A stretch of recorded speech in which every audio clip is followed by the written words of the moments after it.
Lesung. Dahulu kala di pantai selatan Pulau Jawa hiduplah seorang pengembara bernama Joko Budok. Ia hidup hanya dengan anjing dan kudanya. Suatu hari Joko Budok sedang tidur siang. Ia bermimpi didatangi seorang gadis yang sangat cantik. Tiba-tiba sebatang ranting jatuh mengenai kepalanya dan ia pun terbangun karena kaget. Joko Budok memutuskan untuk mengembara mencari gadis di dalam mimpinya itu. Ia pun berangkat bersama anjing dan kuda dan sahabat-sahabatnya. Setelah berhari-hari mengembara, sampailah mereka di Pantai Cawar. Joko Budok mandi di sana. Setelah selesai, Joko Budok mencari-cari dan memanggil kedua sahabatnya yang tak terlihat.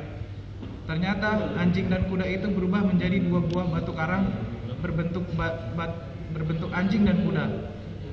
Joko Budok sangat sedih. Untuk mengenang sahabatnya, dia menamakan karang itu dengan nama karang anjing dan kuda.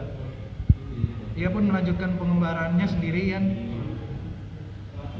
sampailah ia di sebuah desa kecil. Di desa tersebut tinggallah Nyi Siti dan putrinya yang sangat cantik bernama Nipo. Nipo Haci sangat pandai menabuh lesung sehingga mengeluarkan alunan yang indah. Banyak gadis desa datang untuk belajar menabuh lesung kepadanya. Ketika sampai di desa tersebut, Joko Budok terkesima mendengar suara lesung bertalu-talu dengan indahnya. Ia pun mendatangi arah suara tersebut. Ia tertegun melihat Nipo Haci yang ternyata sangat mirip dengan gadis yang ada di dalam mimpinya. Ia pun mendekati gadis itu dan berusaha mengenal orang tuanya. Nyi Siti sebetulnya tidak menyukai Joko Budok yang tidak jelas asal-usulnya itu. Namun, melihat bahwa anaknya menyukai pemuda itu, ia pun menyetujui mereka menikah. Setelah menikah, Joko Budok makin suka memainkan lesung. Suami istri ini juga menciptakan alat-alat musik yang mengeluarkan bunyi-bunyian indah karena kesenangannya bermain lesung.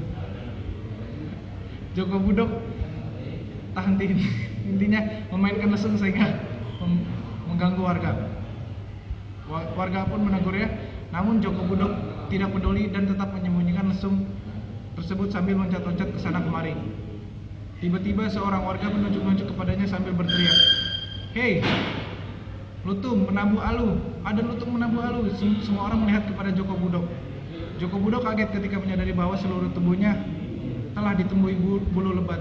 Begitu juga dengan wajahnya. Ia telah berubah menjadi seekor lutung. Karena malu, ia pun melarikan diri dan menghilang. Nipo Haci sangat sedih dengan kejadian tersebut. Ia pun meninggalkan desa itu. Untuk mengenang Nipo Haci, warga menamakan tempat itu Desa Lesung. Karena letaknya yang tepat di sebuah tanjung, namanya menjadi Tanjung Lesung.